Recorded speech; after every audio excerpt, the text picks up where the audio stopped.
Hello and welcome back to Dressage Test Review.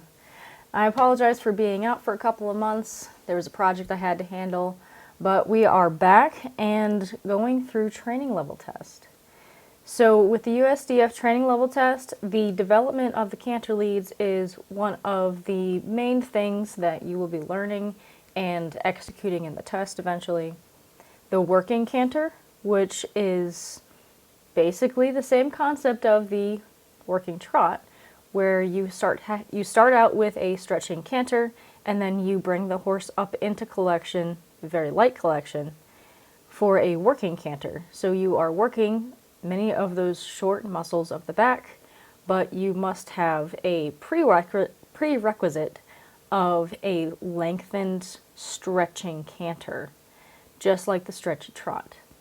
That's something that is not necessarily practiced in the competition level of dressage. I don't really see it much in the warm-up ring, and of course we don't even see it in tests.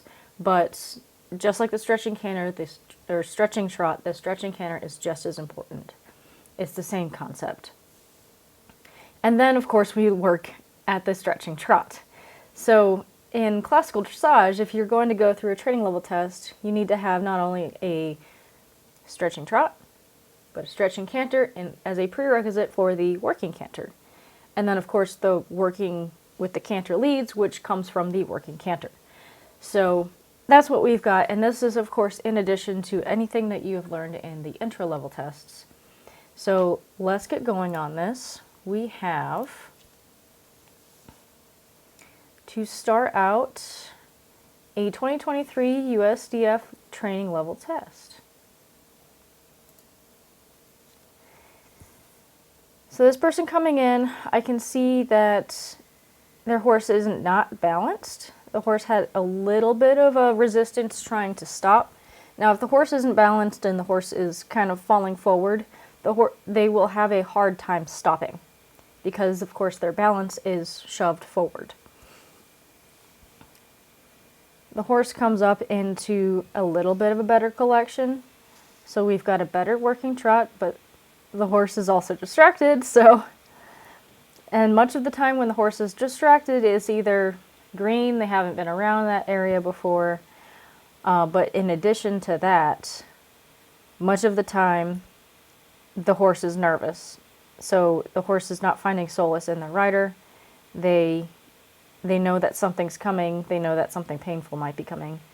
So that's where they get their anxiety from.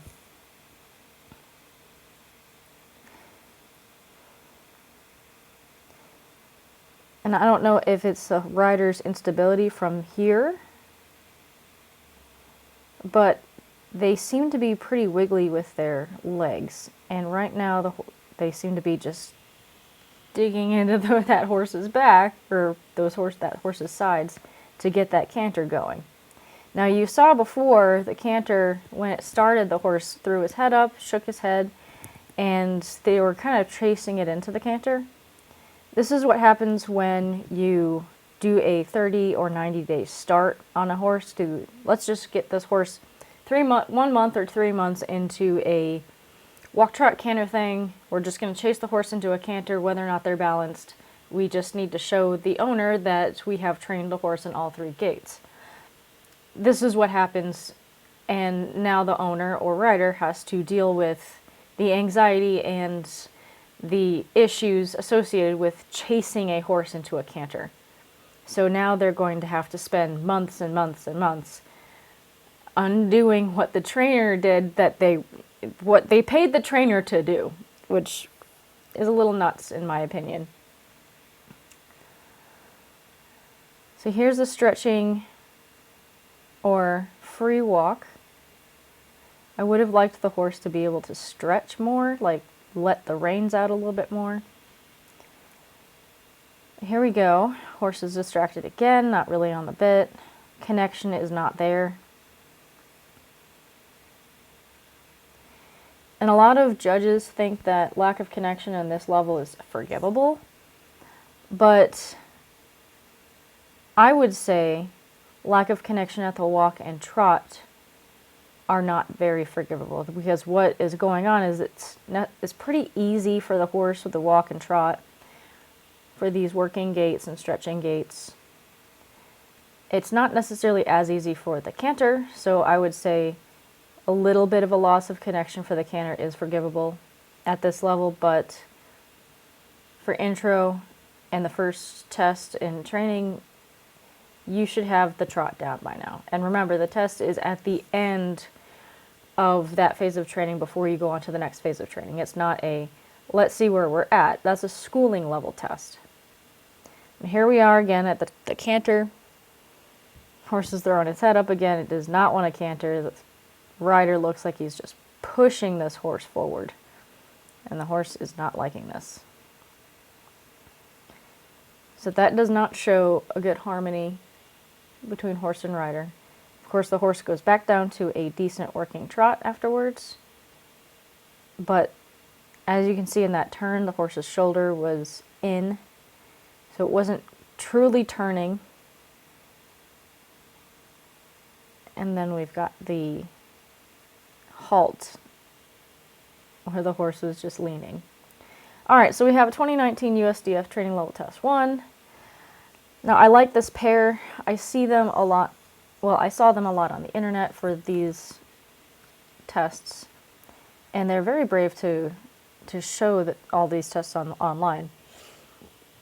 But they're also a nice pair. They're nice to look at and watch. And here's a nice working trot, very active.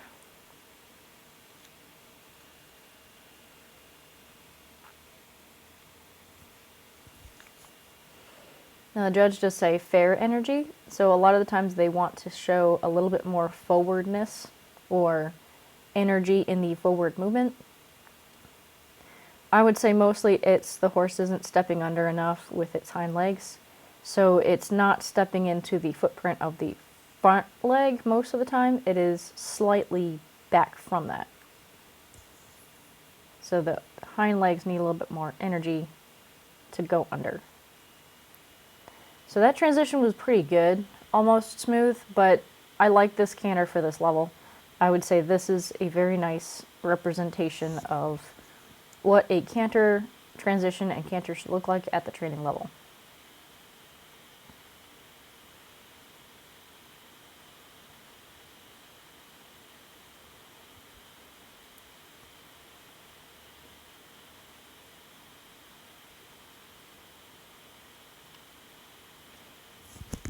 And that was a nice transition. It looks like the judge liked that too.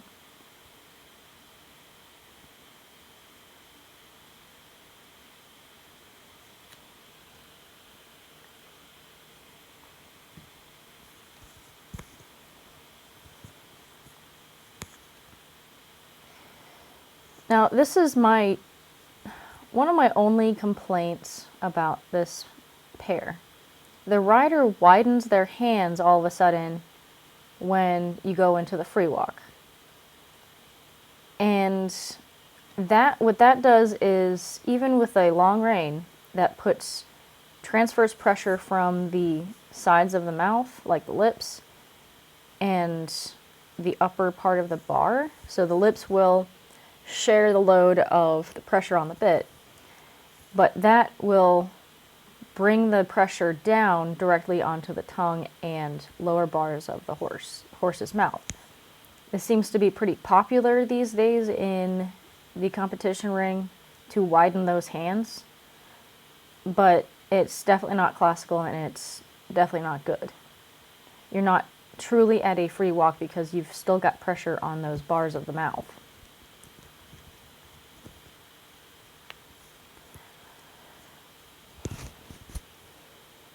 But here we go. It's nice. Not above necessarily too far above the bit, but a little bit above the vertical, but I'd rather see them above the vertical than behind the vertical. This horse has decent self-carriage. It looks like there's a little bit more pressure on the mouth during the canter because the horse is trying to open its mouth despite the flash noseband. What I would love to see is this pair work without a noseband. I would want to see how this horse uses its jaw and how this rider affects the actual horse's mouth without having the mouth shut, tied shut. Now this horse is a saint, I will tell you. This horse isn't necessarily balanced, but this horse is a saint for not, throwing this rider off of him and actually getting through the test and decently. So this rider is employing Pluvinel's concept of, I'm going to push the horse forward at every stride to, in theory, encourage impulsion. This does not encourage impulsion. It annoys the horse to the point where they stop listening to you because it's so much physical noise, like you are constantly tapping on someone's shoulder hard until they just ignore you. And this is exactly what happens. And the more they do it, the duller the horse gets, the more they feel like they have to do it. And I've rehabbed horses from this mentality before, and it's rough because the horse is totally shut down and disassociated with its own environment around it. So those horses are rather difficult to rehab. But here we go. You've got this girl with a very too active a leg and spurs. This level, you should not be using spurs, and they should be of last resort.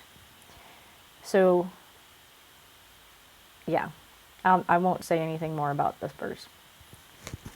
But this horse is definitely on the forehand. It's trying to pull itself forward. It's not really in self-carriage.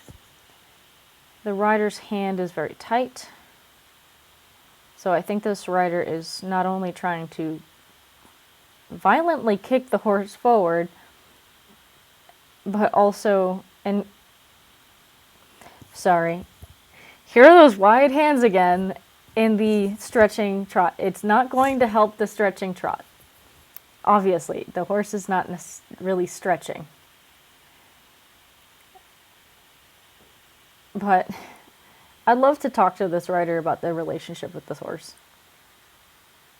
Because you can see, even at what looks like maybe a free walk, they are still jabbing this poor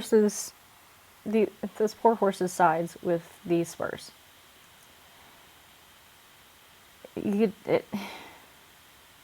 Yeah. And then there's wide hands again.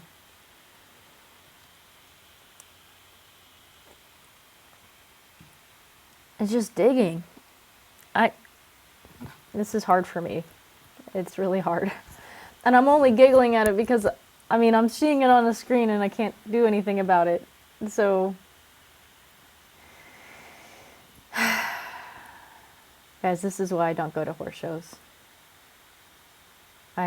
Unless I'm the one showing and I have complete focus on my own horse, I don't go to horse shows because of this. But here's a working trot, decent, almost balanced. I'd love to see this horse without a noseband, just to see what they do with their mouth.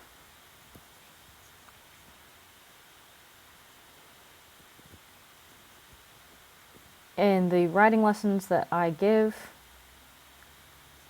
I will take the noseband off because I want to see how their hand interacts with the mouth and how the mouth reacts to the hand of the individual rider.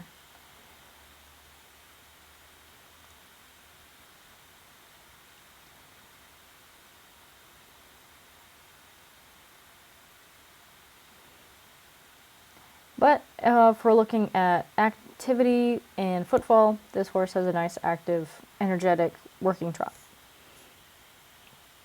Of course, here we see the working canter,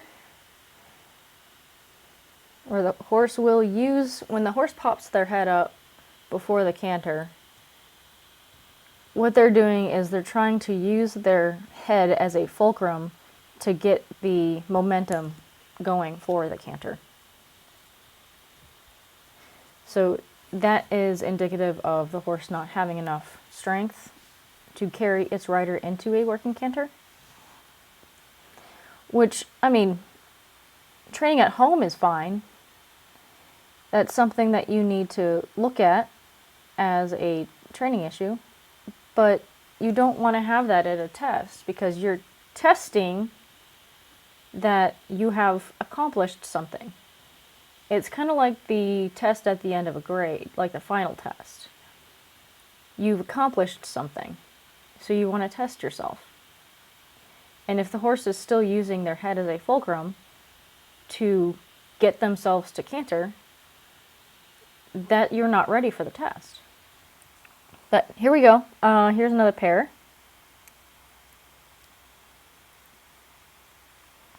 I think this is the same pair that did the other training level test, and this is a different one. Different test, I mean. Looks like the horse either is a different horse or the horse lost a little bit of weight. Either way, they look nice.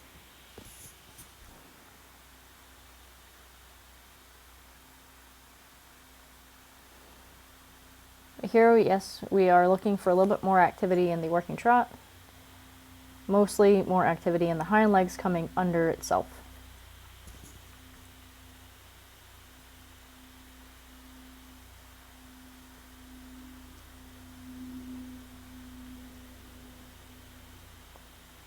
And changing rein means changing directions, for those of you who are just getting into this.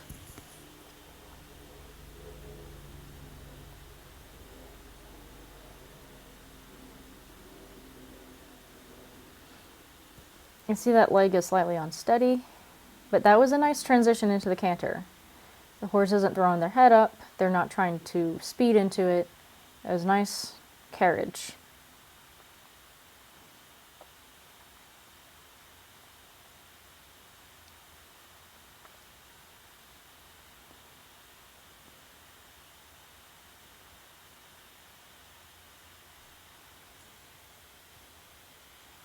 And that was a nice transition down as well.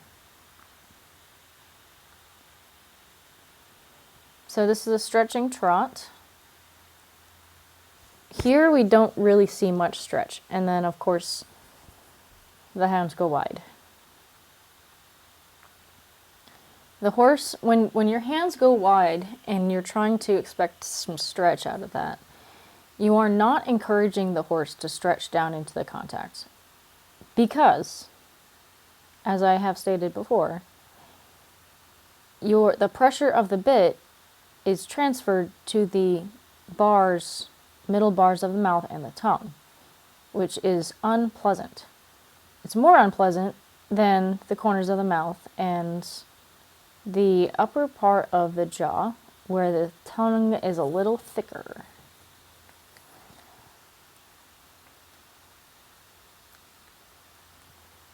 So, making it unpleasant for the horse and trying to get them to stretch down into contact at the same time is not going to achieve what you think. But there's a nice transition into the working trot. Not amazing, but not bad.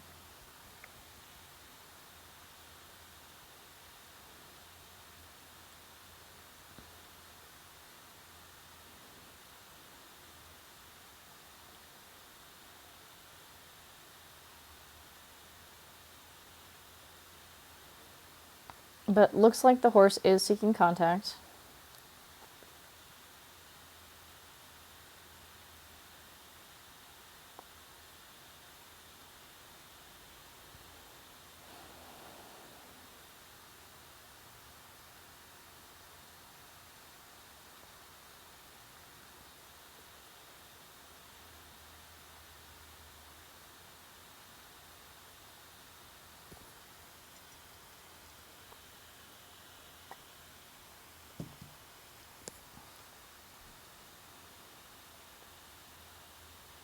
And of course, a nice transition for this level.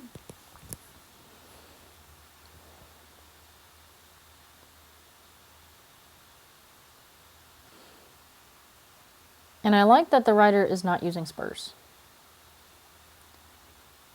and their leg seems pretty steady here.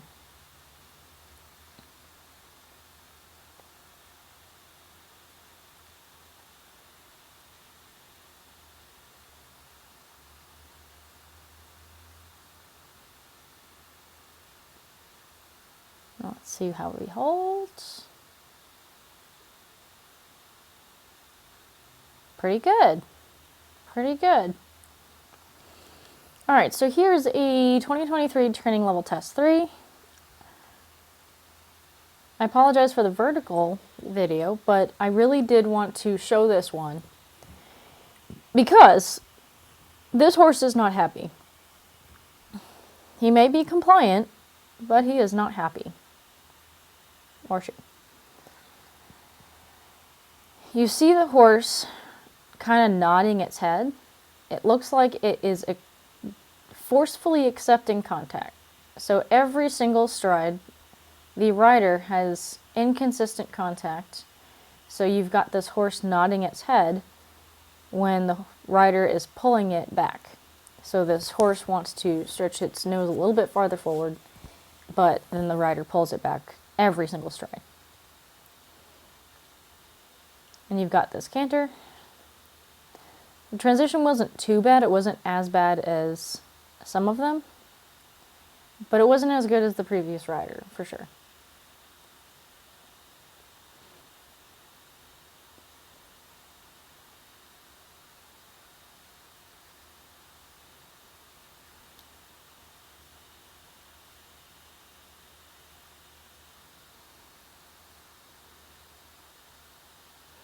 But it looks like this horse is laboring at the canter. So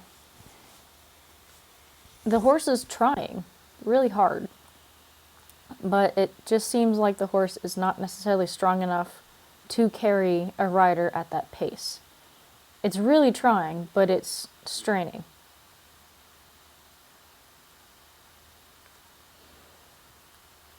And then you've got this going above the bit a little bit because of the inconsistent contact. And of course, here we go, free walk, wide hands. And not necessarily giving the horse the entire rein, so now it's behind the bit when it's attempting to reach down and stretch. This horse has a good stretch if you let him do it. I think it's a her though.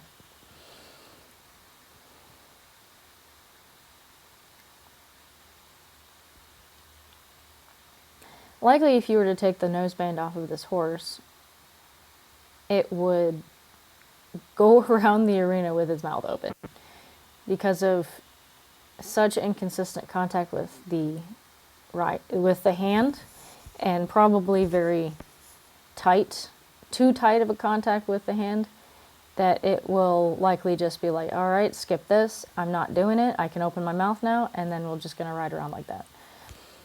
So this horse would need a break from the bit if you're going to fix that. So if you want to have a horse that accepts the contact without a noseband as a test, then you need to do a lot of groundwork bitless for a little while to get this horse to heal its mouth from possible bruising and to try to get it out of the mindset of pulling on those reins. It would probably take about a year to get through that.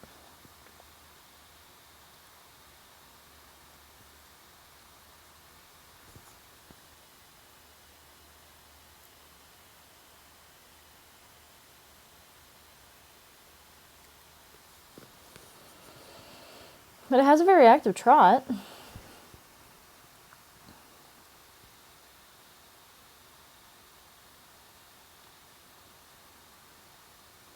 And then here we go wide again. It looks like they're trying to do a stretching trot. The horse is attempting to reach down. The inconsistent contact isn't helping, and the wide hands are not helping. What you need to do, because what happens when you go wide with your hands is you're making the reins shorter than they should be. So you're not giving the horse the entire rein. If you were to keep your hands together like they should be, and then give the horse the rein, your hand should be right next to the buckle of the reins. So you literally have no reins left in between your hands, like very little rein happening between your hands. So that's a true stretching, because then, and then if your rein still inhibits the horse from stretching forward down, your rein is too short. So you need to check that. Get a longer rein. If your horse has a ridiculously long neck, get a custom set of reins. Just give this horse the full opportunity to stretch forward down when you are doing a stretching gait. It's only fair for the horse, because if you don't and you encourage the stretch and they stretch down and they don't have enough rein to truly do that, they will go behind the bit. And you don't want that. We will see that very consistently with big professional riders and trainers. Even up to and through the Olympic level, you'll see this. Their stretching trot will be behind the bit. And in classical dressage, that's not acceptable. So you need to give the horse the entire rein and stop going wide with your hands, please. Stop it. But yeah, that was the training level test review. We went over a few training level tests, some good, some not so good. But yep, I hope that you guys all have good training level tests. Please prepare for them. If you're not sure if you're ready for a test, I encourage you to find a good judge that is either willing to do or already planning on doing a schooling show. So a schooling show, if you don't know what that is, it's a much more relaxed environment.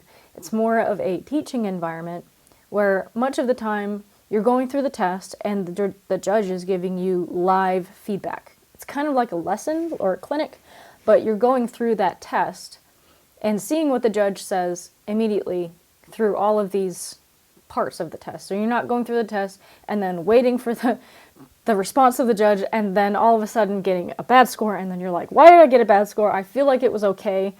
And then you want to talk to the judge later, and the judge is annoyed because it's got like 10 riders trying to explain the score that they got that the judge has already explained, written down in the test. So I encourage everybody to do schooling shows. So, but that will be it for today. Please have a wonderful time, and always treat your horse as your friend, not your enemy, not the slave. So, all right, you guys have a wonderful time. Thank you.